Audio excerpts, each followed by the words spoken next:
So everyone know what is verbal communication so far, because all this while you are you are you can talk, you can talk to your friend, meaning to say you always practicing verbal communication. So for this topic, uh, I'm going to share with you in depth, okay, in depth of what is actually verbal communication. So basically, when we say verbal communication, it is about the skills of talking to or communicate to other person. Yeah. When we communicate to other person, other people, people might listen to us or people might ignore us. Why they listen to us? Why they ignore to us? Because we actually didn't apply the right elements of verbal communications.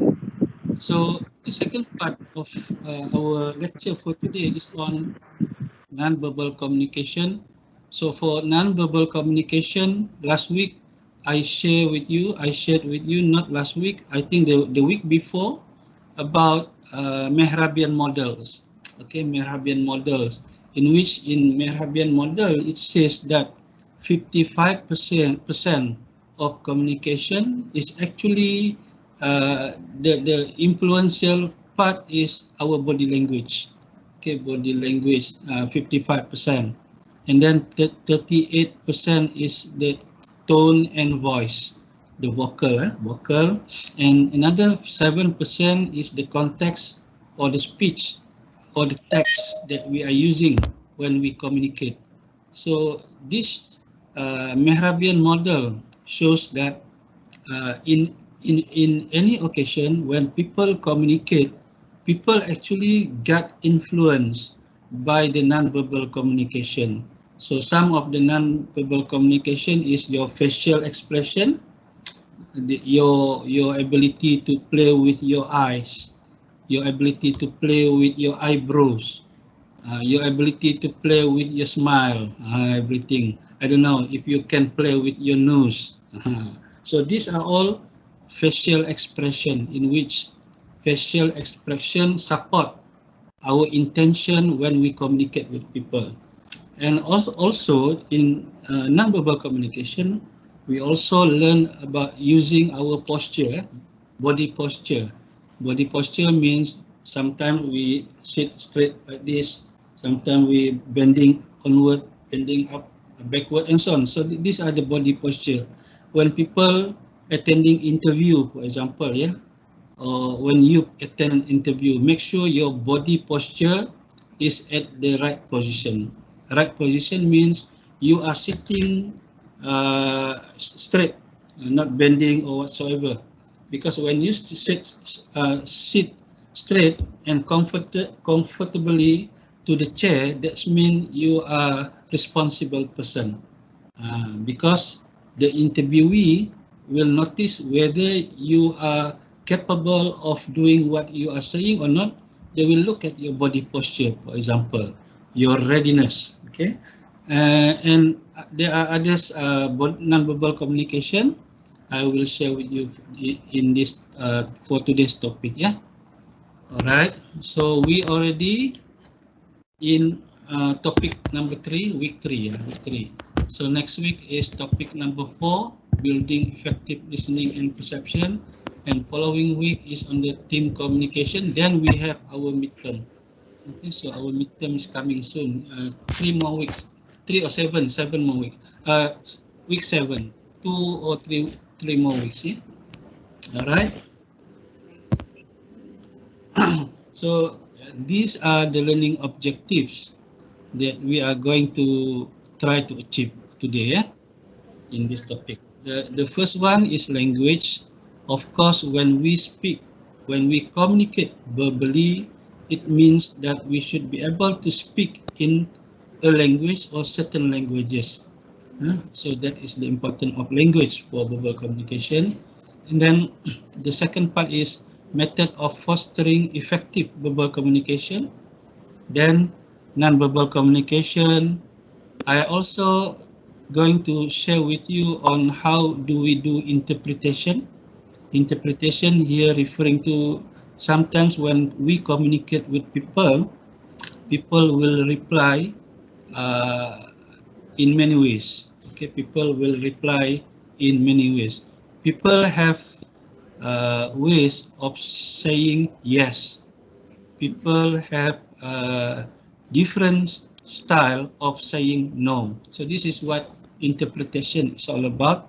And then expression, how we express our intention when we communicate, the persuasiveness and so on. And then the last one is listening and learning. So for this one, listening and learning, I'm going to share with you next week for number 5. So for today, only 4 objectives. 1, 2, 3, and 4. All right. So language. Every culture, every nation in the world, they have their own language. In Malaysian, we have Malay is as our national language. So when we communicate in Malaysia, we comfortably communicate in Bahasa Melayu lah, even though we have dialects referring to our ethnics, but Bahasa Melayu is the national language, so everyone in Malaysia should be able to communicate in Bahasa Melayu. In fact, this Bahasa Melayu, Bahasa Melayu basically has so many meanings for every word actually. So this is what we call classic Malay, classic language of Malay. But we are not going to bother on that thing. We only want to understand the Bahasa Melayu one so that we know we can speak to one another. That is for Malaysian. But for international student, if you want to communicate in Malaysia, you have to use Bahasa Inggris or English languages, because English language is the second language, the international language. So basically, what I am referring here is that to communicate, we must be able to speak in one language. Okay, to communicate, we must be able to understand other people in the same language or the common language that we agree with. Okay, and then this language, actually. Last time, if you read the evolution of human civilization, if you read the evolution of human the history of human evolution, starting from the zaman purba tu, what is in English, the last time when humans start living in the world, they have no particular language. Okay, they have no particular language. This is based on science lah. I'm not referring to religion, I'm referring to science. Based on science, when the first human civilization, they communicate using sign language.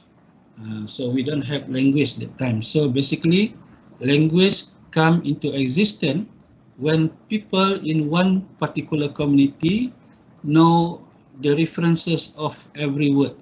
If they know the references of every word, then languages exist. So because of that, people can communicate.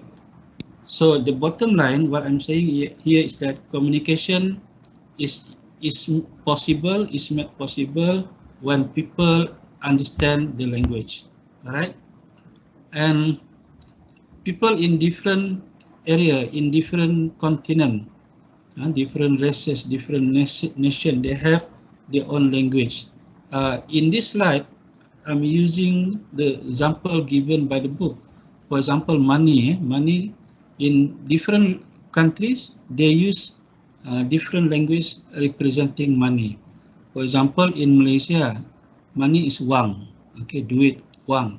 But in other countries, money is not duit or wang. They have different language for that. So this is what we refer to, that every nation in the world, they have their own languages that determine their communication, that enable them to communicate well.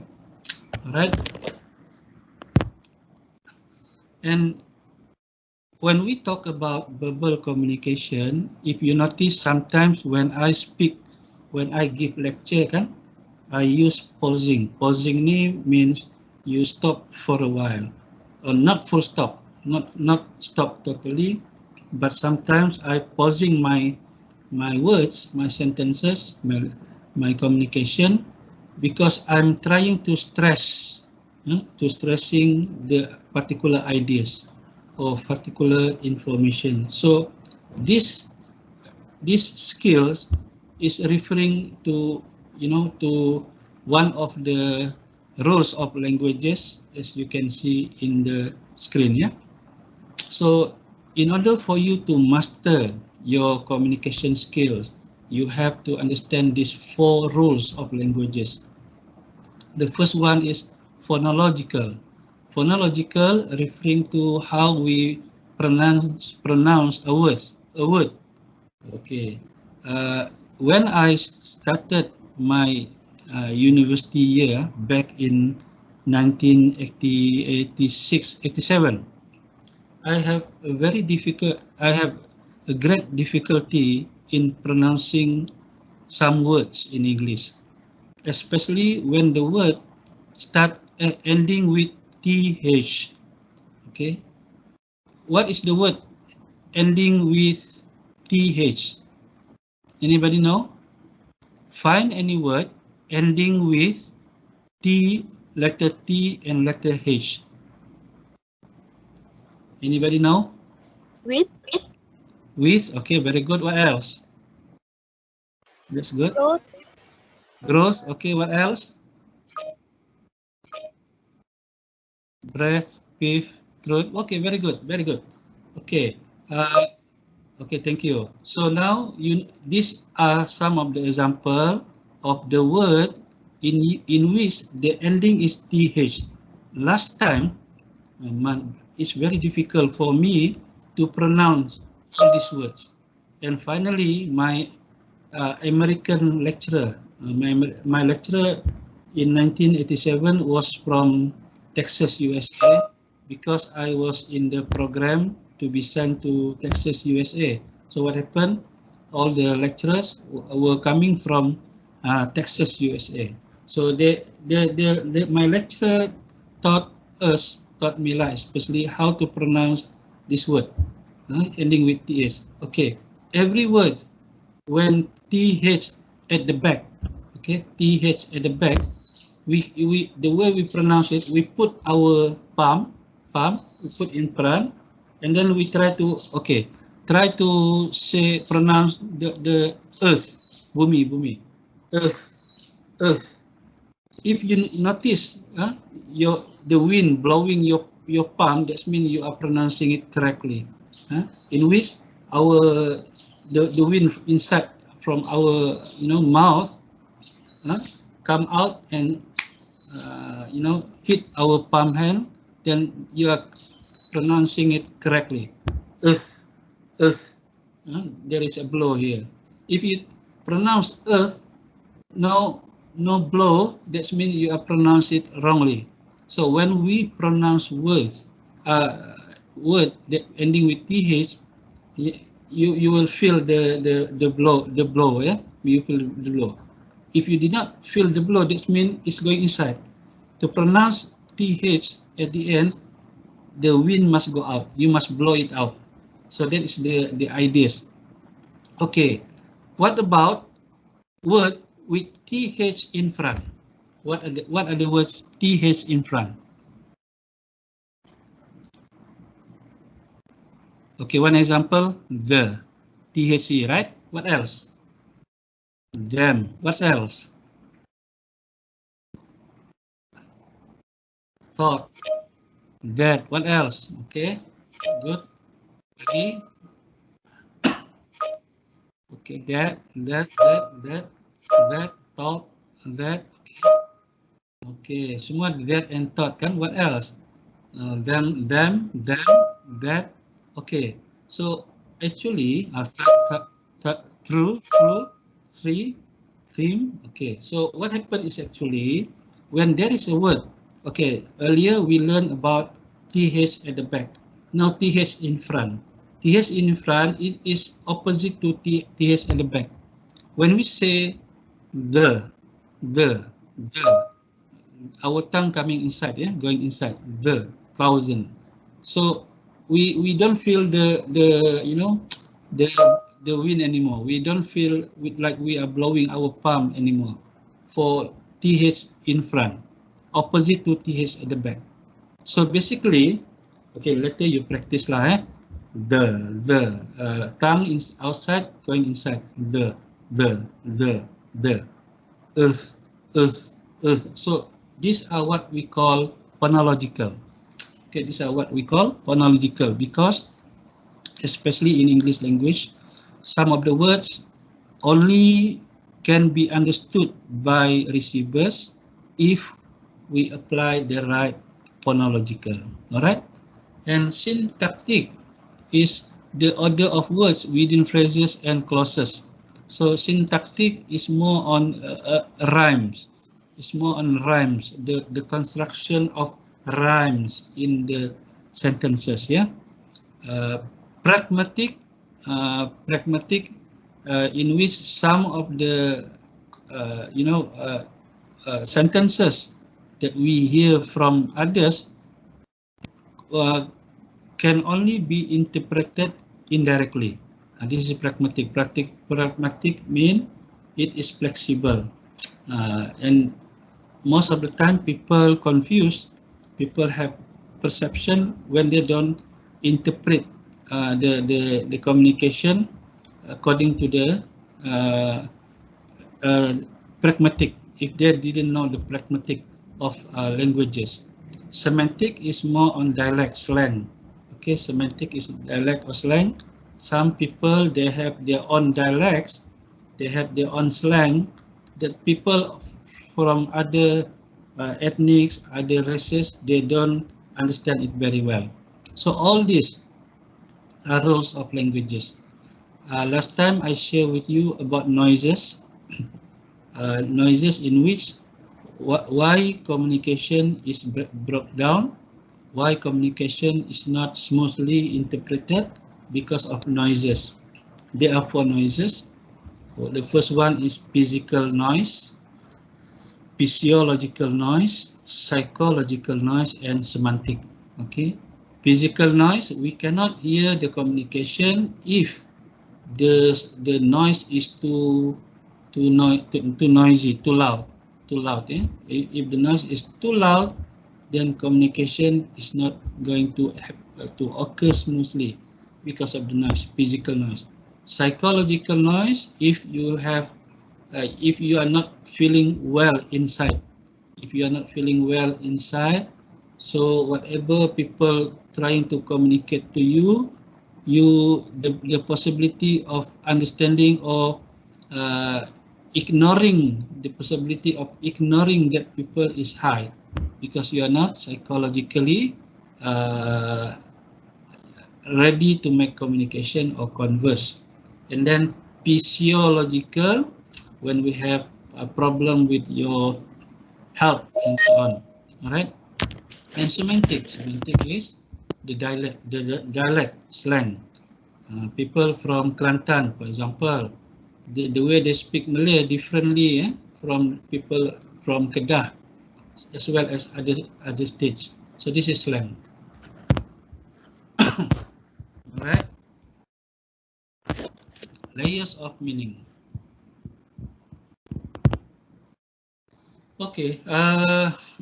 One more thing that we need to understand when we communicate verbally with people is the connotative and detonative. Connotative and detonative is referring to how we interpret, a particular language. In this example, everyone know what is home. Okay, everyone know what is home.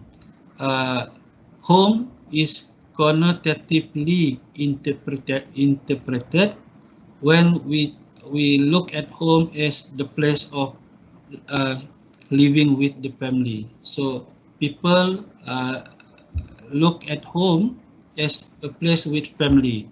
So this is what we call connotative.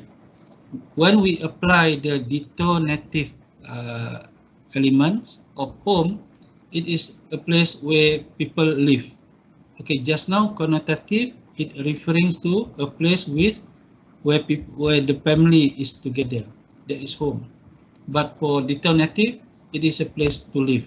So the word here is home. Sometimes when we use home in communication, we can refer home as a place with a family, or we can refer home as a place to live. So there are two meanings of home here. So all these two, either one of the interpretation of home, either connotative or detonative, it depends on what actually we want to communicate to others. So basically there are many other words as well which have detonative and connotative meaning. Okay, so basically, in short, basically every word, especially noun, it has at least two meanings. So when it has two meanings, one of the meaning referring to connotative, the other meaning referring to detonative. Okay, macam kelas bahasa pula sudah ni kan. So basically learning language and communication is related to one another. Yeah? So today is more about learning bahasa, learning languages. Unless you know how to understand the languages, so you can communicate better than having problem understanding languages. Yeah. Okay. Language clarity. What is language clarity? If you look at the photo there, kan, maybe you are confusing. If you look at the photo there, some of you might see a face of, I don't know, old man or old woman, and some of you might see harbor, the harbor where all the ships. Okay, you can see the ship there. Okay, this photo basically trying to highlight that sometimes when we communicate, it can be, okay, the communication that we have can give ambiguous meaning. Sometimes our communication can give a concrete meaning. So just the ideas of sharing language clarity with you is that when we communicate, we often think that people understand us 100%. Okay, because we thought we are, really did well when we communicate with them. No, unknowingly that actually when people hear us, they might understand the ambiguous part, not the concrete part. Okay. So that's why sometimes when people communicate, the communication is not really successful because the presence of this ambiguous and concrete. So if we speak concretely, the clarity is higher. If we speak more toward ambiguously, the clarity is lower. Okay, because when we communicate with people, actually people want to understand it as simple as possible, right? Semua masih di online kah? Are you still there? Yes, sir. All right. So Yes, quiet. yes, sir. So quiet. So I thought everybody is not inside. At the end of the day, I'm speaking alone. Okay, very good. So the ideas of sharing you this slide is for you to understand that as sender, as receiver, people might not get what we actually want to say. Because why as a receiver, people did not receive what we are saying, because we are sending them message that is ambiguous, that is low clarity. So make sure when we communicate, we speak concretely.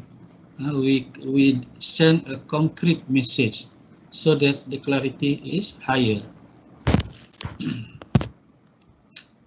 All right. So language credibility referring to some languages when people communicate, especially people from different cultures. These are all are going to influence the communication. Cliche is something that people trying to use bombastic words, people trying to include what I'm trying to say. Sometimes people like to use poems. Okay, macam saya lah. I always write a poem. When people speak to others, they use poem, for example. So this is kind of cliches ways of expressing something. Okay, so the credibility there is quite low lah. If you speak using, you communicate with a lot of cliche. Dialect as well, the language variation. If the dialects are too strong in the languages, the credibility is low. Defamation, if you use words that hurt people feeling, for example, there are some of the nasty words, okay, used by people against others, which causing people feel hurt. So this is defamation. Loaded language, if we are practicing, we are trying to persuade people to believe on us. It is called loaded languages. All right. So these are the 4 type of language credibility that you should be careful of when using them in the communication. It's going to harm your communication if you don't understand on how to use them properly. Yeah, I'm not saying cliche is not good. Cliche is good. Sometimes people understood better when we use cliche, but if we don't know how to use it, it's going to be negative, give a negative outcome. Similar to dialects, but defamation, of course, cannot lah. Loaded language, it depends actually. Opinions of fact. Most of the time when we speak to others, we try to persuade or to influence people to believe on us, to listen to us, not unknowingly that we actually are using opinions.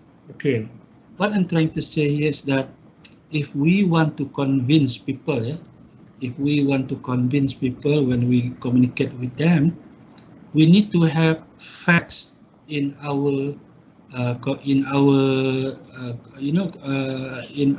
words. Okay, when we're trying to communicate with people, please use facts, because if we use opinion, there is higher probability that people will not listen to us. So that's why when we hear any speeches, any speech delivered or any forum in the TV, television, or if you are attending a conference, you hear speakers speaking about something, about any topics, the topic will be interesting. The speaker will be interesting speakers if they use facts in their speeches. So the point I want to make here is that when we speak using facts, people will listen to us. People will agree with us. So that's why during election, I don't know whether you are interested in election kan last time. You hear a lot of public speeches by the politician when they do their campaign, and all this actually, some of us maybe we enjoy when the way they deliver their speech, but somehow good politician doesn't mean those who can make people laugh or entertain us, but good politicians are the one who have so many facts in their speech, but ability to make humor, ability to make people sad, that is bonus to politician. Yeah? I'm not saying that I'm using politician to. I'm just using politician because politician the good example that can for me to make you understand why when people speak, facts is very important, not opinion. Okay, so this slide is just to strengthen the earlier points I made to you, the difference between opinion and factual claim. Yeah, so that's why when we speak, we make sure we have facts rather than opinion. It also become common rules for so long already that when we try to communicate with people, when we want people to be persuaded by us, when we want people to be influenced by us, make it an habit, okay? Make it an habit to use the I statement over you statement. So in this slide, on the left side is the you statement, the right side is the I statement. Let us look at number one. The you statement for number one is, you are making me mad. When people are saying to us, you are making me mad, we receive that, we feel like we are being scolded. But if we use the I statement, I am mad right now, okay, you will feel that, of course, the person is actually accusing the other one of making her mad, but indirect it, but more polite. For example, there is two different moods when people say to us, you are making me mad, rather than I am mad right now. Okay, so I am mad right now is more, it's not, not accusing others, but in fact, internally, that person is accusing the other one.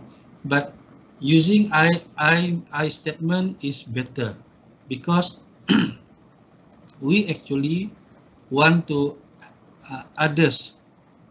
want others to to assist us. We want others to to say apology for the wrongdoing that they are doing. So by using the I statement, it is going to be easier for us. Yeah. Okay, you are not listening to me. I'm feeling ignored. Similar meaning, but I statement is more applauded. You don't know what you are doing. I don't think this task is getting done correctly. Okay, you hurt my feeling. My feelings are hurt. You see the difference. So make it a habit when you communicate with your friends. When you communicate with people, use I statement rather than you statement. Okay. Powerless speech. These are some of the elements. Yeah? When people, okay, what do you know about powerful speech? Is it using loud voice, or is it after the words moderately, but people still can follow our request or follow what actually our intention is? So basically, powerful speech doesn't mean we speak louder. No. Powerful speech is we still express languages. We still communicate in the same tone of voice, but people will will pay attention to us. So these are the six ways or methods on how actually we can make sure that our communication is actually we are delivering a powerful speech. Yeah, formal address term indicate higher status. Example, excuse me, sir, can I have this for this? For example, you see, we are using sir. Okay, we are using the formal address term. Selamat pagi, Datuk. For example, good morning, doctor, and so on. Rather than you are not addressing people, communicate people, not formally. So this is one of the way of applying powerful speech. Disclaimers, uncertainties. When we speak to people, make sure we actually know what we want to ask, making our stand firm. This is what we call disclaimer. Avoid from being, make sure when you speak, make sure when you communicate, you have you have the mood. You are firm in asking and so on, even when you deliver a speech. All right. Hedges, doubt, this is similar to uncertainty as well, but it is more referring to the doubt. When we doubting something, make sure it sound people immediately replying to your communication, and then that question is. I remember last time I share with you one tech question. Yeah? For example, do you agree with me that this man is going to be, for example, okay, we use all the word do, does, and so on. Did. This is the powerful, question, tech question. And then hesitation, pauses. Actually, earlier I share with you when we use pauses like comma, kan, people will feel interested to what we are trying to communicate. But somehow hesitations or pauses, applying the pauses techniques, can enable others to participate in our conversation. Okay, what I'm trying to say, what I'm sharing with you here is that sometimes when we pauses, actually we want people feedback. We want people feedback immediately, not until we finish talking, then they provide feedback. So this is the skill. Pauses is the skill where when we communicate with people, we actually asking them to respond every time. So that's why we apply pauses. Okay, so this is kind of powerful speech as well. Intensifiers heighten the importance. This technique actually, when we repeated our intention through communication in over and over again, but we use different way of communicating to others. Semua okay kan eh? Are you okay so far? Okay Okay, sir. Okay, sir. Yeah, so your sir, this is your sir lah. I always talking. Later when we have chances, maybe not in corporate com, maybe in other subjects, or maybe in any occasion when you already can enter the hall, when we are able to make physical contact, you will see that when I talk, I usually talk the way I talk now. Yeah, I always use pauses. Yeah, okay. I put in your smart TV, yeah, this video. This video about I'm actually from this video I asked you I already uploaded this. I already put the link in smart TV this afternoon. So what I want you all to do, you watch this video in YouTube, and in this video I want you to uh, to try to differentiate the powerful. Okay, the actor name is Matthew McConaughey. Okay, Matthew McConaughey. Matthew McConaughey is for me successfully deliver the non-verbal communication. But while delivering the non-verbal communication, he also did a very good verbal communication. So my question for you all, when you watch this video, which one is greater, the verbal communication of Matthew McConaughey or his non-verbal communication? So you need to watch the video, yeah. Make it, it's very it is a very enjoyable skin in which Matthew McConaughey is the coach for the American football team. He inspired the team to win the championship by using his powerful verbal and non-verbal communication. Okay, so for non-verbal communication, these are 8 sciences. Okay, 8 sciences of non-verbal communication. Sciences here, I'm referring to the study of. Okay, so the first one is oculesics. Oculesics is facial expression related to the eyes, yeah, the eyes, the eyes, the influential, figure. The most important element in human face is the eyes, ya, mata. Mata adalah elemen terpenting pada facial expression. So even though you are not saying anything, by looking at people, you actually communicating something.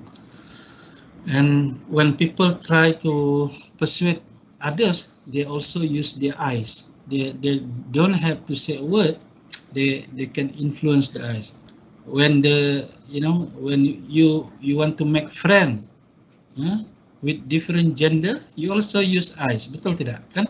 Semua pernah buat ini kan masa zaman sekolah dulu. Alright, so this is what we call the eyes behavior, oculesics, the study of eyes, the science of eye. And then we have this kinesics. Kinesics, more on the gesture, the movement of the hand. Okay, movement of the hand. I always use like this. This is gesture. This is kinesic.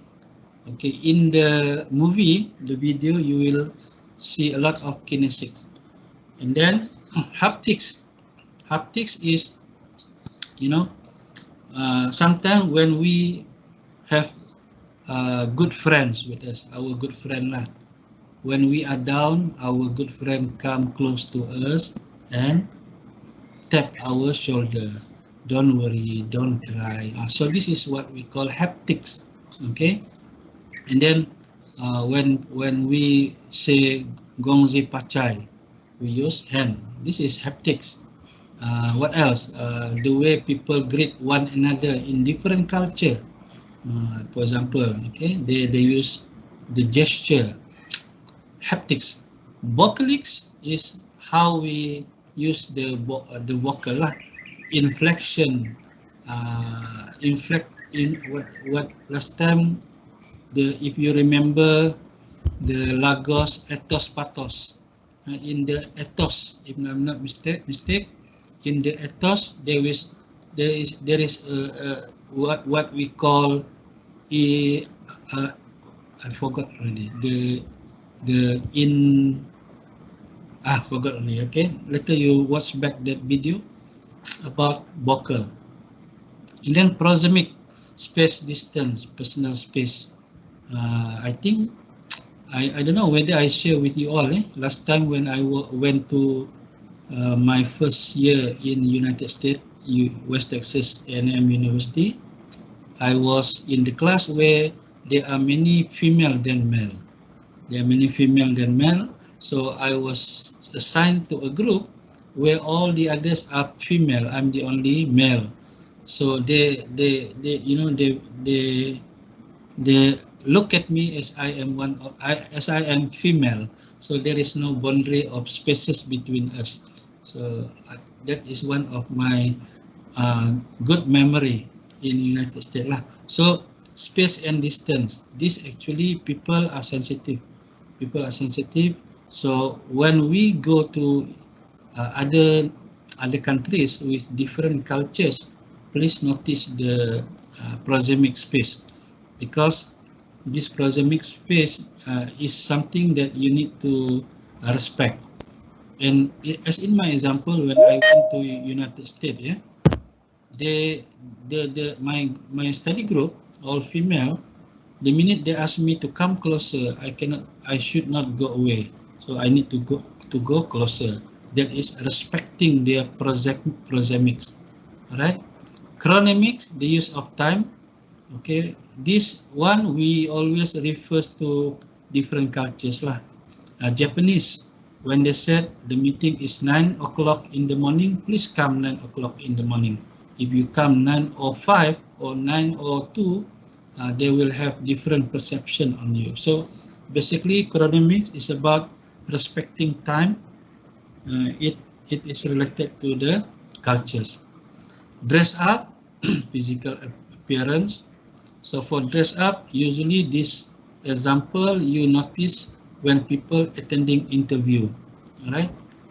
When you attending interview, you need to wear the right attire. So this is dress up. When you attend ceremony in the palace, in the palace ceremony, you need to wear in Malaysia lah, you need to wear songkok, for example. So these are all the dress up. This is the protocol, all right? If we have convocation in the hall, you need to wear proper attire. Either you full dress, Malay full dress, or you wear a coat and so on. So this is dress up. Visual artifacts. Okay, this one is very interesting. I use these artifacts in my office. So in my office, if you happen to visit my office, Center for Sustainable Society Engagement, inside my office there are about 5 plants, 5 plants in my office. The reason why I put plants in my office, not because nowadays is musim pokok bunga, not because of that. Because my center is about community. In community, we have so many trees, so many plants. So I want to make my room, my office, a lot of plants. So when people visit me, going to see me in my office, they see the reflection of my duties to the community by looking at a lot of plants inside my room, office. So this is what we call artifacts. Artifacts is that you are putting something relevant to your personality inside your home or your office, in which when people enter your area, your office, your home, they will immediately understand that you are such and such kind of person, for example. So this is artifact. Okay, so this part, for midterm, there are some questions on this part. Okay, and then, okay, how are you all? Are you still okay? Okay, sir. Okay, sir. Alright, so next week we have, fasting month. So next week you cannot drink, but now you can drink, If you are thirsty, if you are hungry, you go and get some food, For Muslim, starting from tomorrow, I think we are in the fasting Ramadan.